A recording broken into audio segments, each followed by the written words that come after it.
Hello, welcome to our channel. In this video, I will show you how to change the theme in Roblox. You want to change dark from white or white from dark.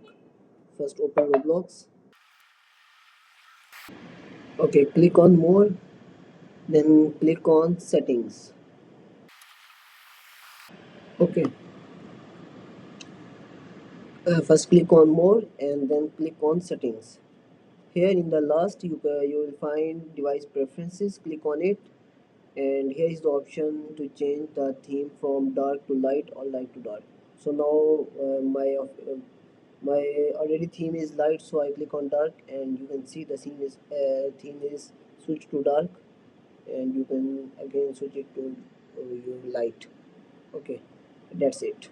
Don't forget to like, comment, and subscribe.